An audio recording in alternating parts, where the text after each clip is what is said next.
In this channel, we talk about self-development. We delve into relationships and understanding. We want you to be better at managing your relationships. We don't want the same mistake to carry itself over to your new relationship. So it means we are making our relationships better, both with self and with other people. Thank you so much for tuning in. We're going to talk about when marriage feels like roommate and how to reconnect. There comes a time in marriages where you look at your partner and you feel like you're just like roommates and not lovers. You talk about bills, chores, schedules, but you don't talk about emotions, dreams, and intimacy. If that is what you're going through right now, don't panic. It doesn't mean that your relationship has broken. It just means that your connection needs a reset. In this video, we are going to talk about why this happens and how you can slowly build back closeness, even when it feels like you've drifted miles apart. Acknowledge the reality of what is happening in your relationship. In most of my videos, I talk about you acknowledging your feelings, you accepting what is going on. First, let's be honest.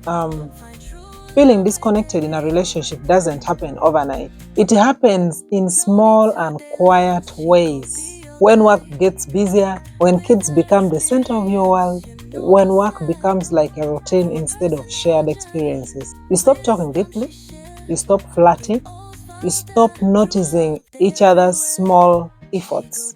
And before you know it, you are living together peacefully but not intimately. Like you're peaceful, everything is okay. You find people saying, we are okay, we are fine, but the intimacy is gone, but you're living peacefully. If this sounds familiar, take a deep breath. This is not the end. It's just a time to remind you that you have to reconnect intentionally. Recognize the emotional gap. In this, the first step is awareness. You cannot fix what you don't see.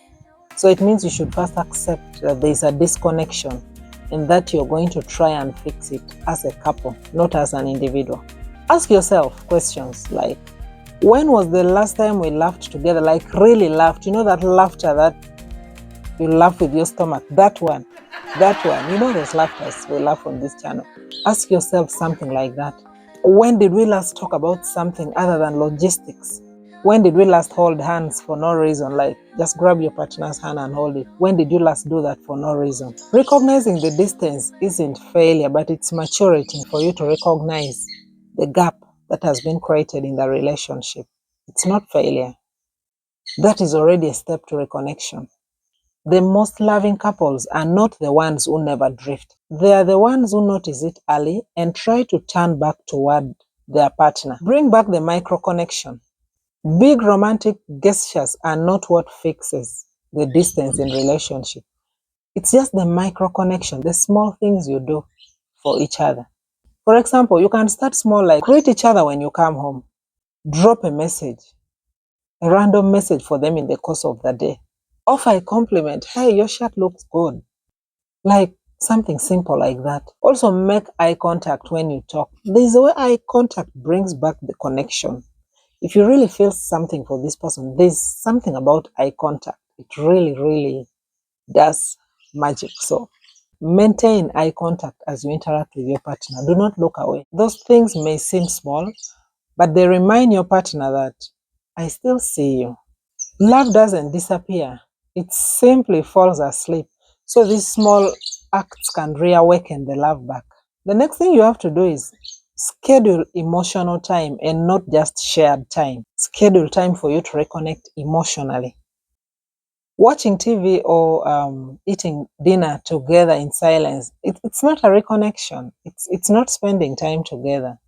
Like, yeah, it's spending time together, but normally, right? There is no connection there. There is no deep connection. You're just eating together as a couple, and that is it. That's why you find some people seek that connection outside their relationships. You can start a weekly ritual or maybe a 10 minutes check-in and ask, how is your work going this week? How is it going on with your new role? Let's assume they got a new role at their job. How is it going on with your new role? Like, this is you trying to show concern. You see, those small acts bring back the connection. Or maybe at the end of their day, you can ask them, what is something that made you smile today or stressed out? Like just a few minutes of interaction of just the two of you, like you're talking about each other directly without bringing in the kids, It's not about solving problems. It's about hearing from each other's heart again, like you're listening to them. It's about providing that space for the other person to talk about something that really bothered them, or maybe something that you asked. Because if you ask me, emotional consistency is built through curiosity and not just a confession.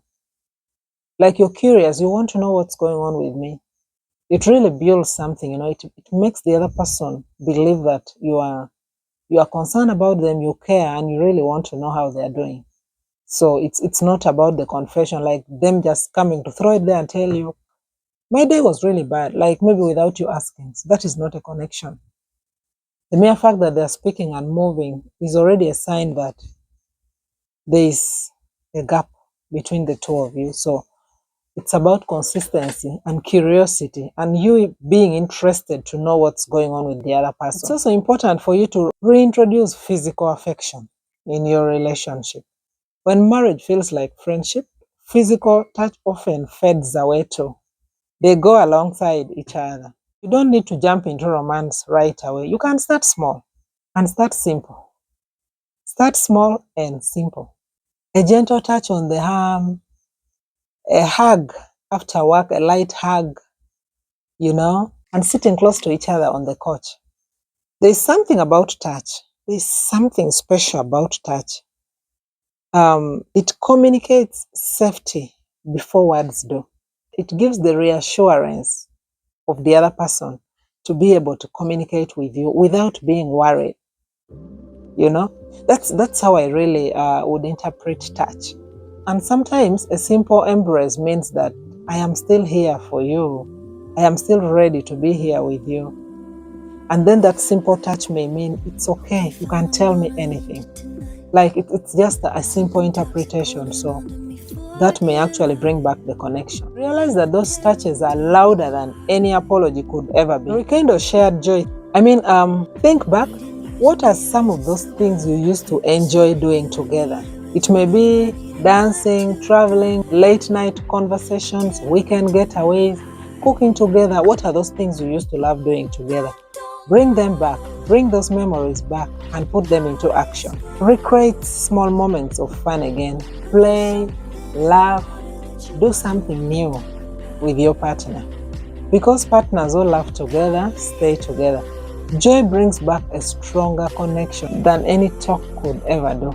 And most importantly, be honest about what you need.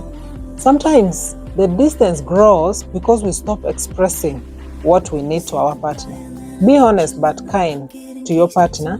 Tell them what really makes you connected again in the most kind but honest manner. Like, for example, you can say, I miss us. Can we start having moments together without distractions again? That is you being honest but kind. It's not about blaming, but it's about inviting them to rebuild the bond with you again. So you see, marriage isn't about being perfect partners.